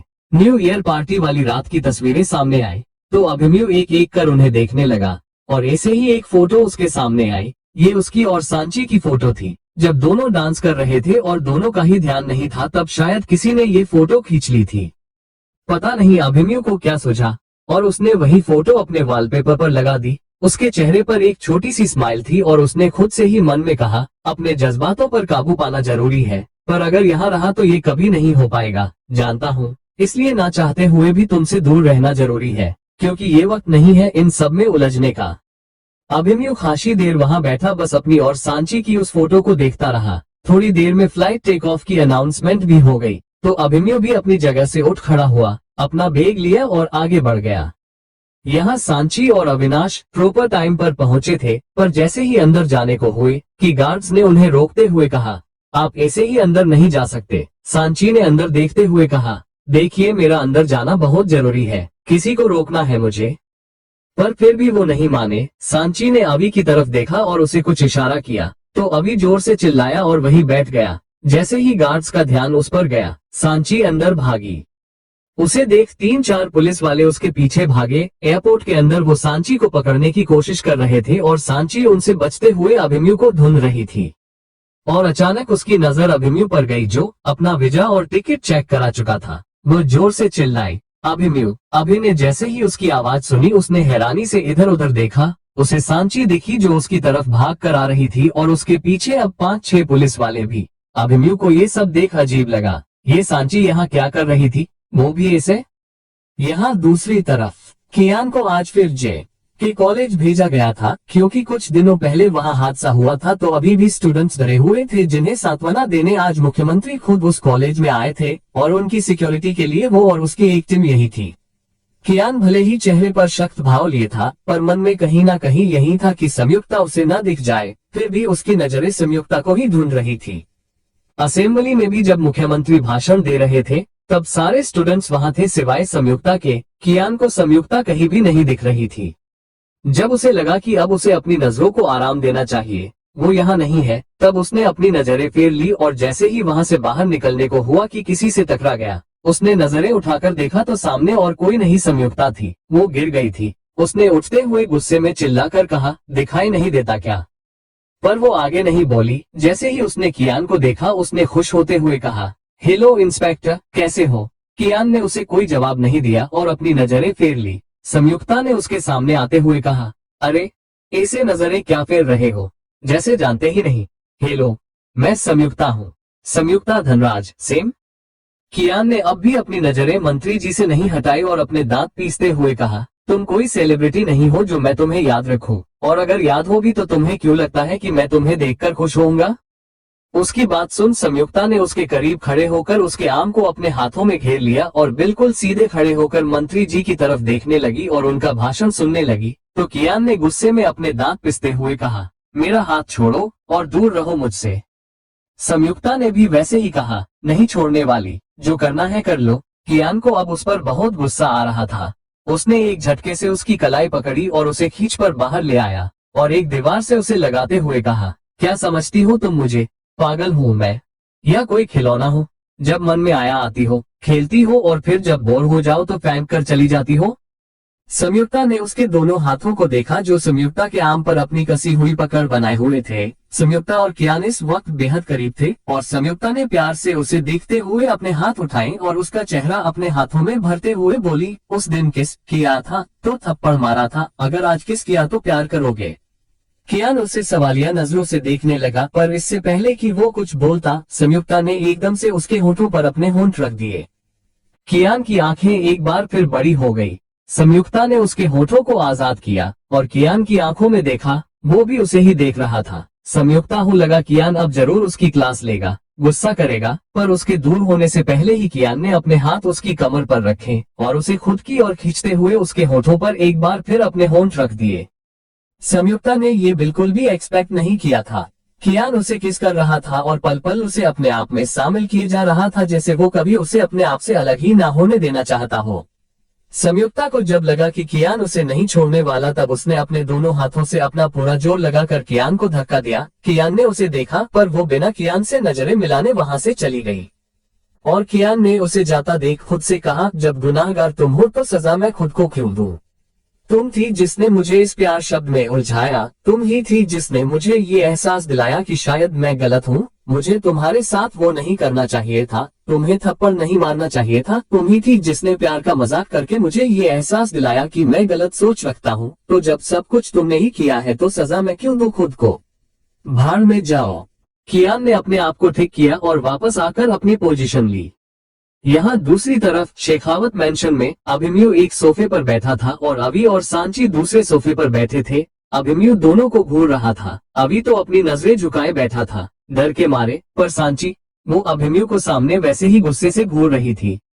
और आर्यन, भूमि और आरुमि तीनों खड़े उन तीनों को देख रहे थे। भूमि ने अब थक कर कहा, जब से आए हो तीनों ऐसे ही एक दूसरे को घूरे जा रहे हो, हुआ क्या है? बोलो भी। अभिमन्यु ने उसकी बात सुन अब खड़े होते हुए कहा, पूछिए इन दोनों से, क्या किया है इन दोनों ने? भूमि ने अब अभी और सांची की तरफ देखा और कहा, बोलोगे तुम दोनों? पर दोनों खामोश ही रहे। तो अभिमन्यु ने फिर वैसे ही गुस्से में कहा, ड्रग्स रैकेट में पहुंचाने वाले थे दोनों। वो तो अच्छा हुआ कि लास्ट में कबूल कर लिया कि ये दोनों मजाक कर रहे थे, वरना सीधा जेल जाता मैं। भूमि ने हैरानी से दोनों को देखते हुए कहा, ये कैसा मजाक हुआ, वो भी एयरपोर्ट पर? पागल हो तुम दोनों। सांची ने अब खड़े होते हुए कहा, पागल नहीं है आंटी, इन्हें रोकने का कोई तरीका चाहिए था। तो मैंने उन पुलिस ऑफिसर्स को बोल दिया कि इनके बैग में ड्रग्स है। जब तक वो इन्हें लेकर गए, चेक किया, तब तक फ्लाइट टेक ऑफ हो चुकी थी और इन्हें घर आना ही पड़ा। अब अभिमन्यु ने अपने दांत पिसते हुए कहा, तो क्या मैं जान सकता हूँ मुझे रोकने का कारण क्या था? सांची ने किसी आज्ञाकारी बच्चे की तरह हाँ में सिर हिलाया और उसके सामने आकर खड़ी हो गई। The wedding, Mumbai, Shekhawat mention. Sanchi ने अभिमन्यु की तरफ देखते हुए कहा, सबसे पहले तो मैं तुम्हें ये बता दूं कि तुम्हारी वो सारी वीडियोस मैंने पोस्ट की थी। अभिमन्यु ने ये सुन बिना किसी भाव के कहा, पता है, पर सांची ने उसकी बात पर ध्यान दिए बिना ही कहा, तो कल मुझे एक बड़ी म्यूजिक कंपनी की तरफ से ईमेल आया कि वो इस सिंगर के साथ एल्बम बनाना चाहते हैं। और एक बार अगर एल्बम बन गया तो उस कंपनी के दरवाजे अभिमन्यु के लिए खुल जाएंगे। बहुत बड़ी अपॉर्चुनिटी है, इसलिए मैं चाहती हूँ कि आप एक बार उनसे बात कर लें। क्या पता फिर तुम्हें अब्रॉड जाना ही ना पड़े। अभिमन्यु ने अब खड़े होकर उसे घूरते हुए कहा, हो गया। तो अब मेरा जवाब भी सुन लो, मुझे नहीं पढ़ना है इस बस में। मैं सिंगिंग अपने शौक से करता हूँ, पर वो मेरा सपना नहीं है, सो अब दूर रहो मुझसे अगर मेरा जवाब मिल गया है तो। निहाल ने उससे नजरें हटा ली और अपना फोन निकाला और नंबर डायल करने लगा। तो भूमि ने पूछा, ये क्या कर रहे हो छोटे? अभिमन्यु ने बिना किसी की तरफ देखे कहा, देख रहा हूँ दूसरी फ्लाइट कब की है। जैसे ही उसने ये कहा, सबके चेहरे उतर गए, पर सांची का नहीं। उसने अभिमन्यु को घूरा और एकदम से जाकर उसके हाथ से फोन छीन लिया। उसने ये इतनी अचानक किया कि अभिमन्यु को समझ ही नहीं आया। उसने सांची की तरफ देखकर कहा, सांची फोन दो मेरा। वो सांची की तरफ बढ़ा तो सांची वहां से दूसरी ओर जाते हुए बोली, पहले उन लोगों से बात कर लो, फिर मैं फोन दे दूंगी। अभिमन्यु ने उसकी तरफ बढ़ते हुए गुस्से में कहा, सांची पहले मेरा फोन दो। पर सांची कहाँ मानने वाली थी। वो यहाँ से वहां भाग रही थी और अभिमन्यु बार बार उसे फोन के लिए बोल रहा था।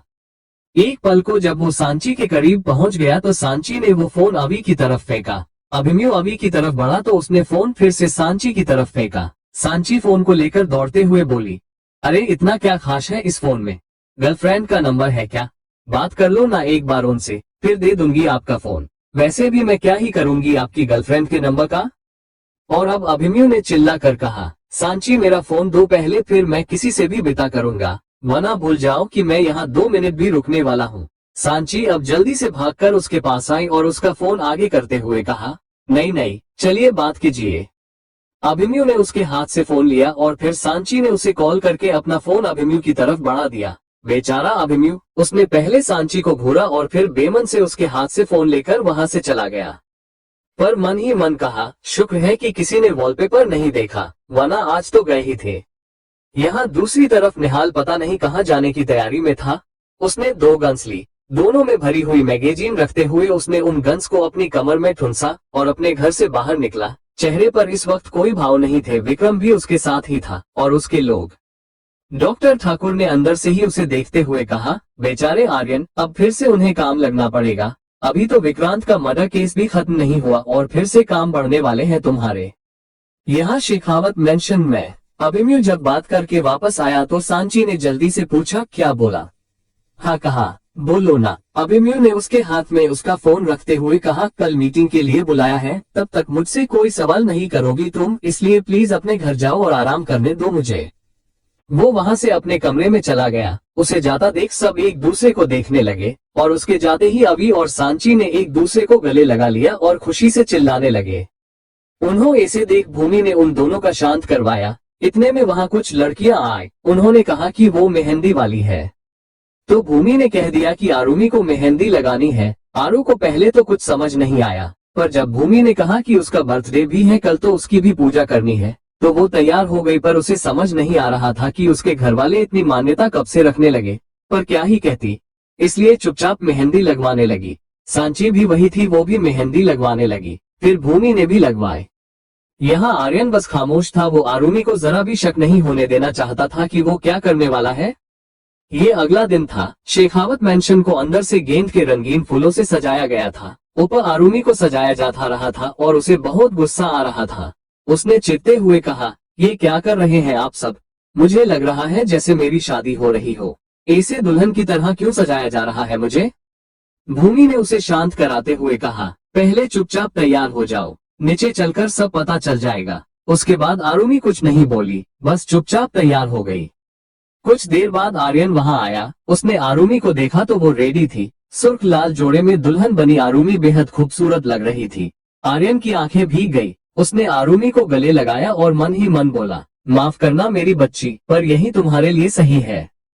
उसने आरुमि का हाथ थामा और अपने साथ नीचे ले आया। वो सीढ़ियों पर थे और आरुमि नीचे का नजारा देख हैरान रह गई। पूरा घर मेहमानों से घिरा था।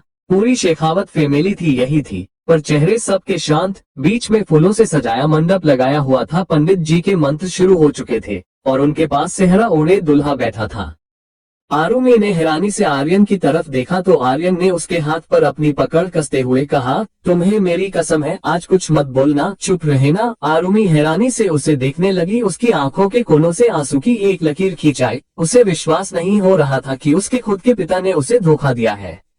आर्यन उसे हाथ पकड़कर नीचे ले आया, पर आरुमि की नजर अब भी आर्यन पर थी। उसके आंखों में आंसू देख आर्यन ने उसके चेहरे पर घूंघट करते हुए कहा, ये सब तुम्हारे ही भले के लिए है। अगर अपने पिता को मरते नहीं देखना चाहती तो चुपचाप शादी कर लो बेटा। उसने आरुमि को ले जाकर मंडप में बैठाया और तभी वहां गोली चलने की आवाज आई। एक झटके में सब कांप उठे। दरवाजे की तरफ देखा तो कई सारे लोग हाथ में गन लिए अंदर आए और वहां खड़े एक एक शख्स पर गन तान दी। उनके साथ ही वत्सल भी अंदर आया। उसके हाथ में भी गन थी और उसने अंदर आकर जल्दी से कहा, वेट वेट वेट, मैंने देर तो नहीं कर दी ना? कहीं भाभी की शादी तो नहीं हो गई ना? पर कोई कुछ नहीं बोला तो वत्सल ने आर्यन के पास जाकर कहा, तो भाभी जी के पिताजी, क्या लगा था आपको कि ऐसे छुपकर भाभी की शादी करा देंगे और हमें पता भी नहीं चलेगा? अरे मेरा भाई आपकी बंदूक की गोली से भी तेज है। उसे उलझाना और हराना नामुमकिन है। आप तो फिर भी उससे उसकी जिंदगी छीनने की कोशिश कर रहे थे। वो कैसे दे देगा वो आपको? आर्यन नफरत भरी नजरों से उसे देखते हुए बोला, कौन हो तुम? उनकी बात सुन वत्सल ने हंसते हुए कहा, अरे आप मुझे नहीं पहचानते? अरे हद है यार, मुझे तो लगा था मेरे पापा का दिल आपके पास है तो वो फिल्मों में होता है वैसे ही मुझे देखते ही आपका दिल धक धक करने लगेगा, पर नहीं, आप तो पहचान ही नहीं रहे। उद्धरण चिन्ह।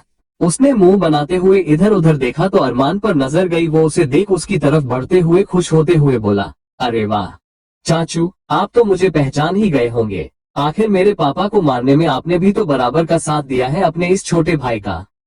उसने आर्यन की तरफ इशारा करते हुए कहा। अरमान को वो जरा जाना पहचाना लग रहा था। उसने सवालिया नजरों से उसे देखते हुए कहा, कौन हो तुम?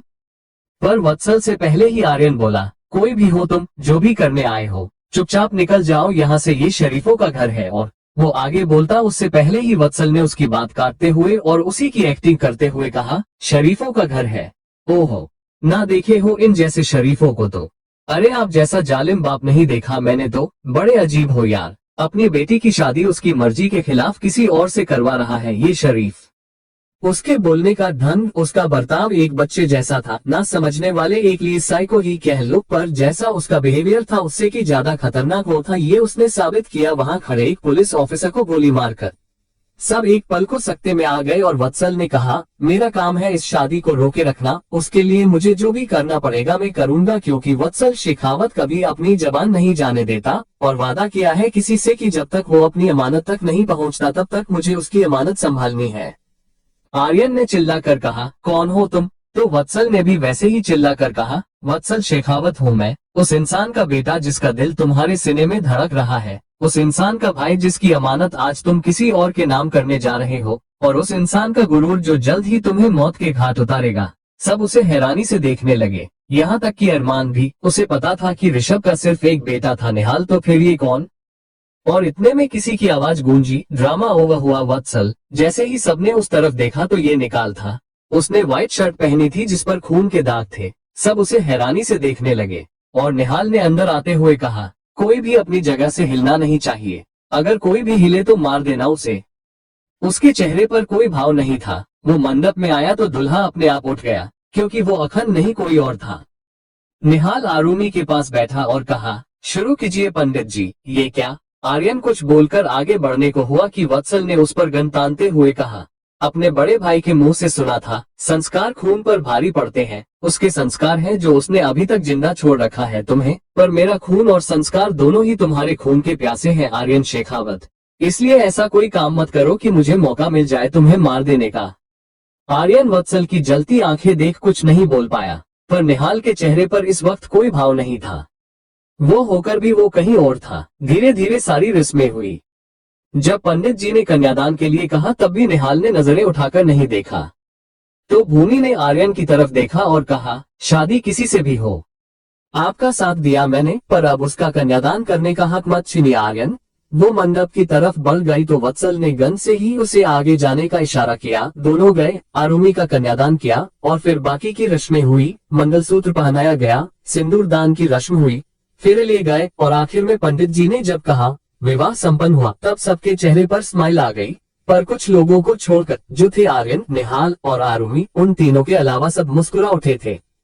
Chapter 274 untitled chapter Mumbai. Pandit ji ने बड़ों का आशीर्वाद लेने को कहा तो दोनों खड़े हुए। आरुमी के चेहरे पर तो अब भी घूंघट था। उन्होंने चुपचाप आशीर्वाद लिया और फिर निहाल ने सबके सामने हाथ जोड़ते हुए कहा, अब से आपकी बेटी आरुमी आर्यन शेखावत निर्भय ऋषभ शेखावत की हुई। जैसे ही सबने सुना हैरान थे। निहाल ने वत्सल की तरफ देखा तो उसने आंखों से ही सबको इशारा करके वहां से जाने को कहा। उनके सारे आदमी वहां से बाहर निकल गए तो निहाल ने भी बाहर निकलते हुए कहा, अब अगर अपनी बेटी को विधवा करना चाहे तो ये आपकी मर्जी है। वो वहां से चुपचाप आरुमी का हाथ पकड़कर बाहर निकल